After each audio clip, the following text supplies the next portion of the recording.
Mr. Finn. Hello. Hey, pleased to meet you, Goldie, man. How are you? You well? Yeah, man. Really good to meet you. Delighted. Good to meet you, man. Cool. And Soweto. What's up, Finn? Really good to meet you. Pleased to meet you, man. Cool. Should you come in? Right. Oh, so you're Finn's dad? Yeah. Hi, Dad. Hi. Bloody hell. I thought you was his brother or his flatmate. I thought you was his flatmate. How embarrassing. Oh, my God. Chippy's my stepdad, and he started going out with my mum when I was really young, and he loved me as a son. So you're the influence then? Yeah. I've been with Finn since he was 3, and I was with his mum for approximately 5 years until we split up. But I've continued to have contact with Finn the whole time. My mum has had problems with schizophrenia and stuff, and obviously drugs don't help. So Mum's had a really rough life. My heart goes out to her.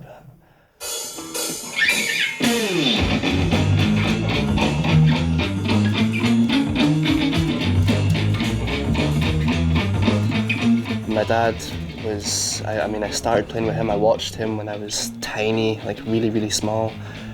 He's always been my biggest influence. He's who I aspire to be, because I love him. I love my dad.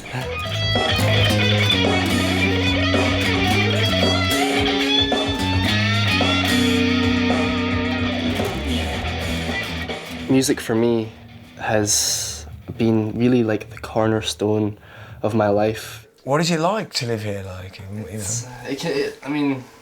get me wrong, there's some really lovely people around here, but it's pretty rough, quite a rough place. I don't know if you noticed the door outside's been panned in by the cops, and that's quite a regular occurrence. How do you think the environment itself affects your music? Do you think it actually comes out and... Dark. Really? Dark. Oh, that's interesting. This place is a lot of bad vibes for me anyway. As a person, I would really like to get out of here as quick as possible. Finn's quite bright, he's quite intelligent. I don't think there's enough stimulation to bring out the positive aspects of his personality staying in a place like this,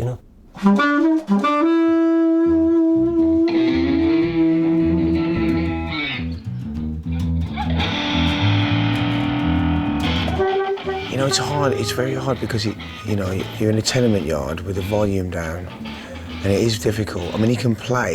He can play lead guitar very well.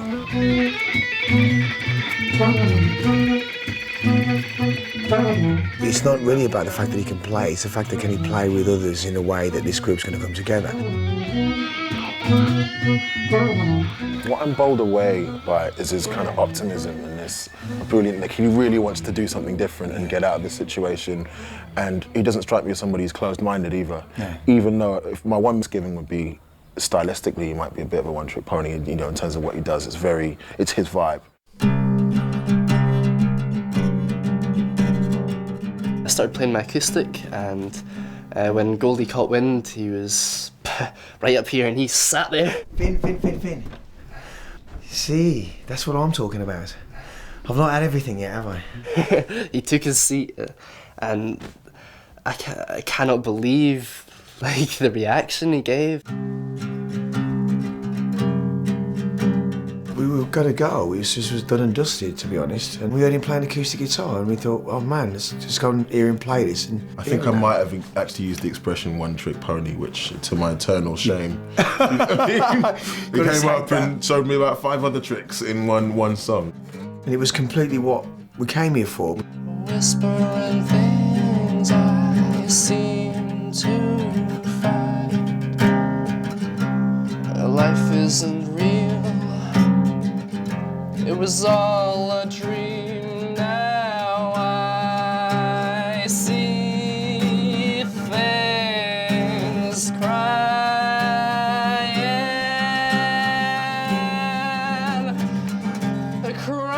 again. And it had an emotional breadth. The song had an emotional breadth. It was really emotional. Harmonically, it was interesting. It wasn't just one chord. Made my hair stand up. There you go. The litmus test. The litmus test is here. Whoa, well done. Goosebumps. Well done. That's the litmus, that's the test for me. I've got to say, it felt like the first song where his experience, as traumatic as it must have been, felt reflected in the that piece. In that Yeah. piece. That's more important than the rest of that was downstairs. Why to me. didn't I know that before? Oh, don't ever sell yourself short, man. No, Ever. It's probably quite instructive. We sometimes have an idea what we think people are going to want to hear or going to want to see.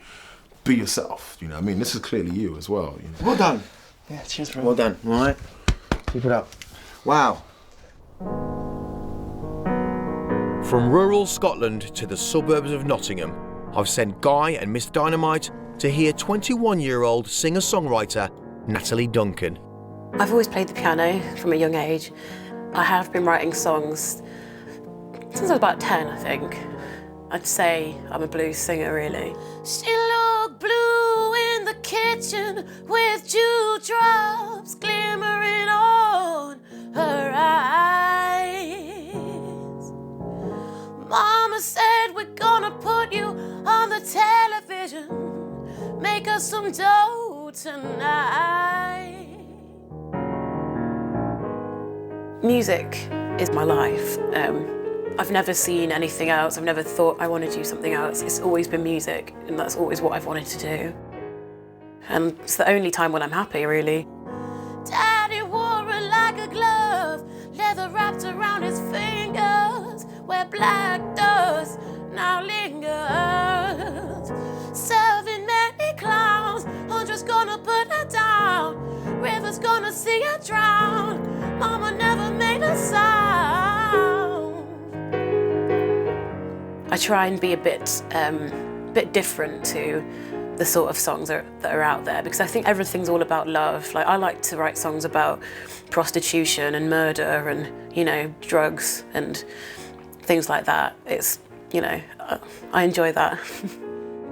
Princess, I dream of.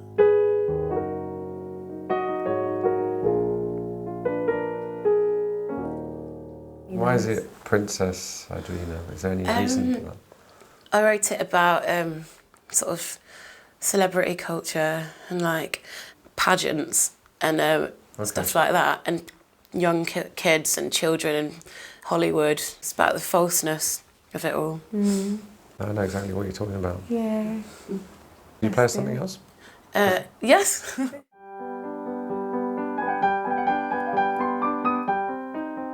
Natalie sees herself as a blues singer. Blues singers all sort of been through a certain amount of drama in their lives, I would say, and they feel the only way they can really feel better about it is by singing. It's like a healing music, is the way I look at it.